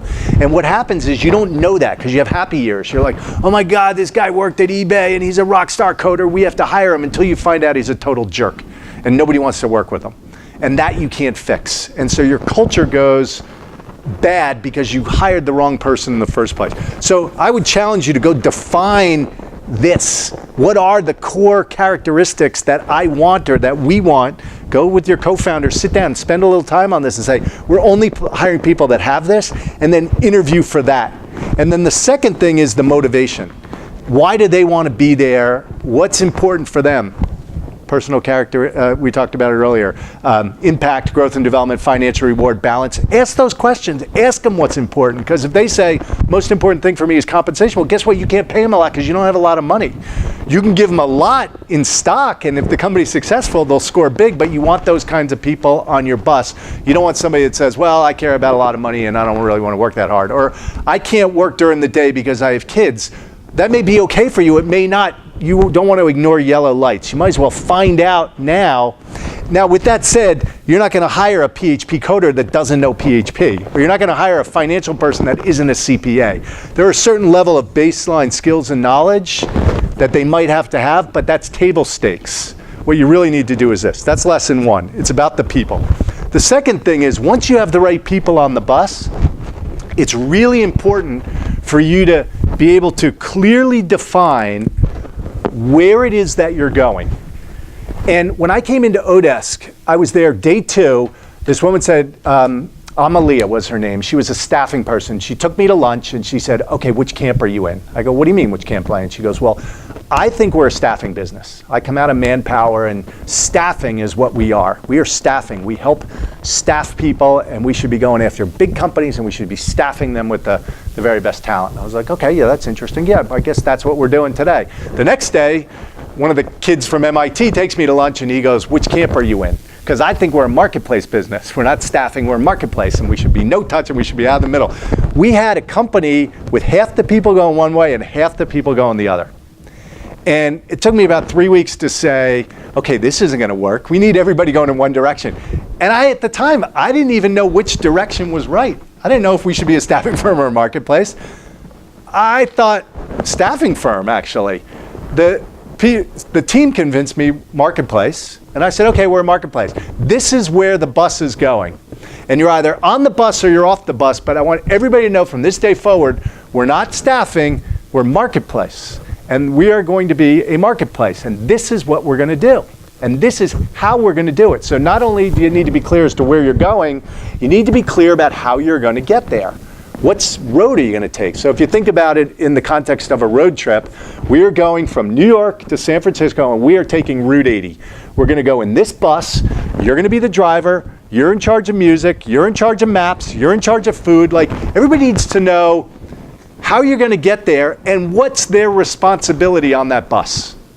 And then they need to know how they should measure their success. It's a pretty simple formula. Get the right people on the bus, be crystal clear about where the bus is going, and the absence of being crystal clear means that people can't make good decisions because they don't know if you're a marketplace or you're a staffing firm, or if you're going to New York or if you're going to LA. You need to tell everybody where you're going. You need to tell them how you're going to get there and what the priorities are. You were saying you got so many balls in the air. Prioritization is so important because if you have so many balls in the air, how do your people feel? How does everybody that work for you? They must have a lot of balls in the air too, right? And you're pulling them in a lot of different directions saying, forget about that ball, I got a new ball for you to juggle. I'm stressed out too, yeah. And they're all stressed out. And they're going to follow your stress. So you need to ruthlessly prioritize and communicate that. And then people need to know how to measure their success. So this is the seat you're in on the bus, and we'll measure music based on the joy of the team because they love the tunes. Or we'll measure maps based on how many times we get lost or how quickly we get from point A to point B. And we'll measure your driving based on no tickets, everybody's safety, and I don't know, you tell me how we should measure, right? And I don't need to come up with the objective. We need to agree on it, and you need to be crystal clear as to what it is so you know whether or not you're making good progress, and the rest of the team knows if you're making progress. And that's my simple formula for at least arming and aiming your team in the right direction. And don't underestimate any of this stuff. And we can talk more about it another time, but I thought, if I were to grade myself, I'd say, B+. And a couple years ago, our VP of marketing at the time was a guy by the name of Brian Goller, and Brian said, I think one of your objectives should be culture. And I think we can do a better job of culture. And one way we could measure it is we could measure it now, and then we can measure it again at the end of the year and see if it gets better. And if it doesn't get better, then I think you missed one of your objectives. And I was like, that's genius, let's do it. And so we went out and surveyed the team, and I was shocked and horrified to learn that we were not doing great in some areas of our culture. And I was embarrassed because I thought, I know this stuff, I can do a good job, and I'd never even thought of surveying the team. And we were at the time probably about 60 or 70 employees, and there were some areas where we could improve. And I stood up in front of the company and said, hey, we did this culture survey, and here are the results, and here's where we're good, and here's where we suck. And you told me that you're clear what your responsibility is, but you're not clear what others are responsible for. So everybody knew what their role was on the bus, but they didn't know what your role was on the bus. Then, how are you going to effectively do your job if you don't know what you do, right? And so as the company grew, I lost control of some of these fundamental elements. And so it was a lesson for me to not, even when you know this stuff, you can't lose sight of it, right? But then you can fix it. How do we fix it? Well, first and foremost was measuring it and then addressing it so that the not clear what everybody else was responsible for was a great fix. If I don't mind rounding my own shoulders. What we did was I had every executive fill out a Google spreadsheet with what they were responsible for and what they thought everybody else was responsible for, all the other executives. So if you were VP of marketing, you would say, I'm responsible for acquisition, visitor site conversion, blah, blah, blah, blah, blah. I think product is responsible for this. I think finance is responsible for this. I think the CEO is responsible for this. And then how should they be measured? What should their goals be, right? We had 150 conflicts just amongst the executive team, where product thought they were responsible for this, and so did marketing, and so did ops. We had one thing, I'll tell you exactly what it was. It was the knowledge base. We had 3 different departments working on a different knowledge base. How embarrassing. You want to talk about wasted energy and effort? You got 3 people on the bus sitting in the same seat with months and months. And one of the teams had a contractor who was doing the whole thing. So we actually had 4 people working on it. So it took us about 90 days to resolve all those conflicts and get each one of those. It's like, okay, you think you're responsible for that. You think, okay, Who's responsible? Okay, you're responsible, but they're a stakeholder. Okay, that means that you own it, but they influence it. Okay, great. Next. And we had to go through all of these conflicts, get everything clear, and then we had to communicate to everybody on the team what they were. Can you prevent that before it even gets to that point where you have to, like, whoa, that just happened, like, Yeah. now we have to take 90 days. What are, like, preventative steps when the company starts growing larger to have that as the core of it? I don't know. Define it up front. Make sure that everybody Knows what seat they're in and what objective, and have them communicate to the rest of the team. From that moment on, I did a report that was called the 3P report, and I would, every executive on a weekly basis, distribute to the rest of the team a 3P report: progress, priorities, and problems. What progress are you making? What problems are in your way? And what are your priorities for the next week? And the problem section was really important, because that's where some product could say, or marketing could say, problem, I can't measure this because product hasn't delivered my thing, right? This thing is missing and I can't measure this if I don't have that. Or we can't do A/B testing because the A/B testing infrastructure is not in place. And so, and we didn't go around the room and talk about that stuff. We distributed it, and then in executive staff, we only talked about decision making. It wasn't information sharing. Information sharing happened, but that communication helped massively, because each of the leaders then implemented that for their teams, and that can cascade throughout the organization. Okay, perfect. That was great. I know we could talk for like days. All night. And Gary is. I could. I'll tell you what. One of these. That's the secret. It's like, Gary gets he's like energized, but he gets more energized, and we would love to have Gary back as much as we can have him. But what I want to do is just go around the room, because there's so much good stuff, and just share one takeaway that you guys got from anything. Okay, and just as a thank you for your. Sure. I mean, this has just been really interesting for me, because I'm looking at the deck that Brian sent me in 2010, the culture deck. So it's just amazing to hear all the things you did since we met. I think to me what's most interesting is really your chart about taking action, and just there are no points for not taking action. I mean, I think that sometimes it's hard to decide. And to know that you need to take an action and take the action. As your company scales, just one other quick lesson there is push that decision making as low as you can in the organization and let them decide. You give them a framework, which is, look, I want you to take action. If it's irreversible, you need some executives weighing in on it. If it's reversible, just go do it. And nowadays, because you can A/B test everything, you don't have to roll it out for everybody.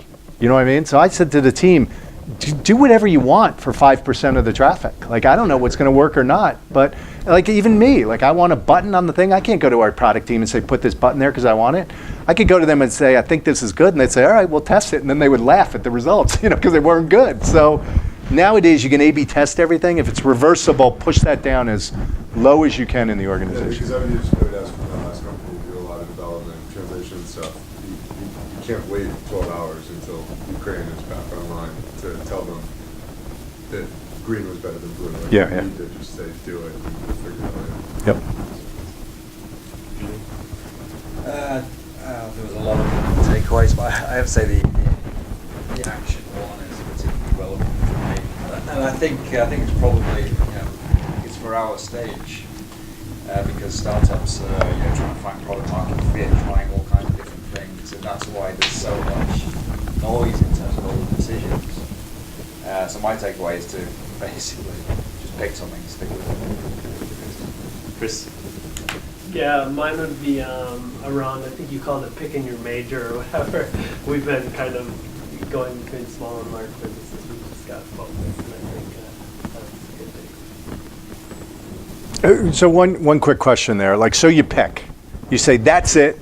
Our major is economics. We're going after the big guys. Now your marketing gets clear. Your routes to market get clear.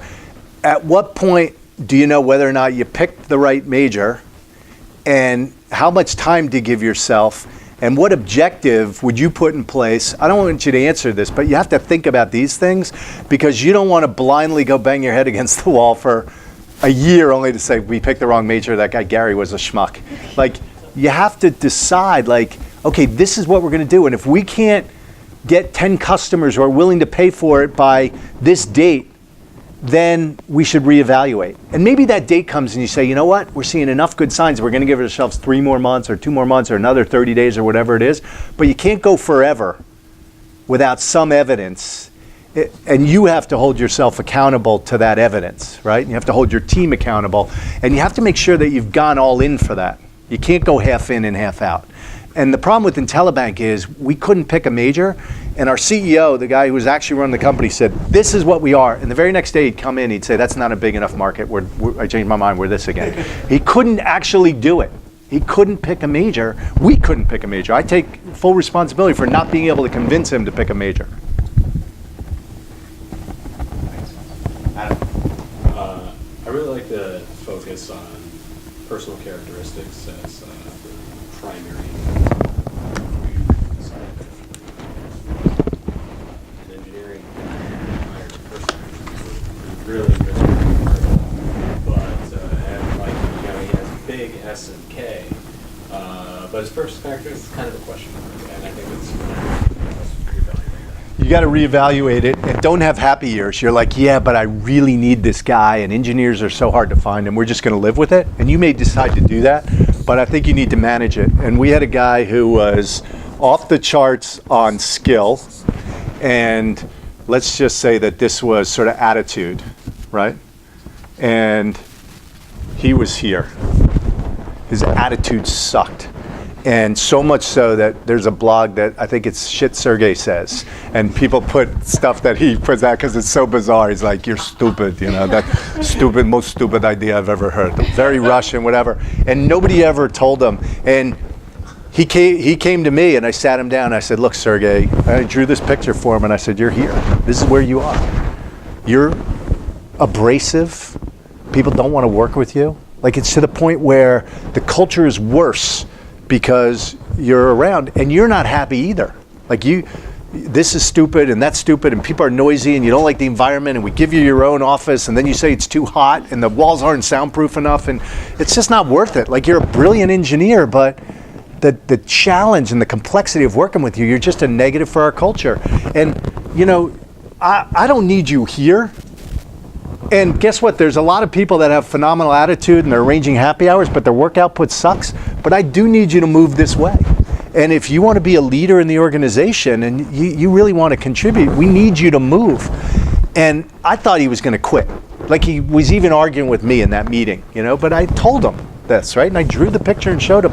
And he sent me an email the next day that said, I can't thank you enough. Nobody ever told me. I don't want to be an ass. I want to be a contributor. I love the company. I just wish somebody had told me, and it's something I want to work on. Could you coach me if you see me doing it? Can you help me to be a better employee? I don't want to be a sinner. I want to be a saint. And I almost was crying because I'm like, how come the manager never told him? You know, and so it's not that, you know, he's never going to be a squirrel, meaning, you know, he's never going to be over here, but can you get it to the point where it's not going to be a drain on the culture or on the manager's time, and it's not going to detract from the culture? And you have to figure that out. And the best indicator of that is not the interview. It's not you getting a good gut feeling. It's talking to past back channel references and see how much of an issue was that. Wendy. Well, first on the start by thanking you for helping me because we just spent the majority of the last couple months firing and hiring, including my supervisors. Wow. So, Wow. yeah, it's we're getting a lot closer. Wow. So, Yeah. yeah, it's been a rough couple months.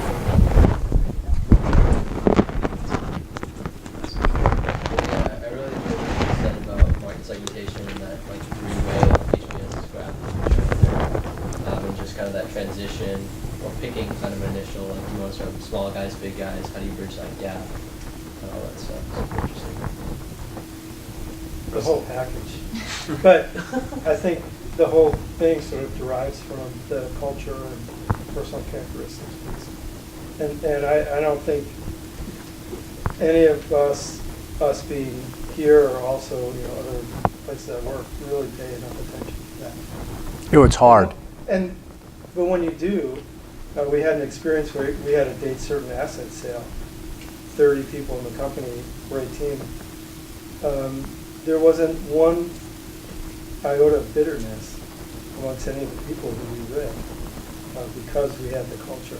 Yeah, and you were treated them fairly and with respect. You were transparent. They understood why. And I think that's, as a leader, that's what you owe the people, right? You owe them those things. And we don't spend enough time on it. And it's funny, I was talking about this very thing. I was on a panel this morning at ORIC, and we were talking about culture. And I was on with Dr. Vic, who was the head of culture at Zappos. And I was on with John Bishke at a company called Intello and a couple other people.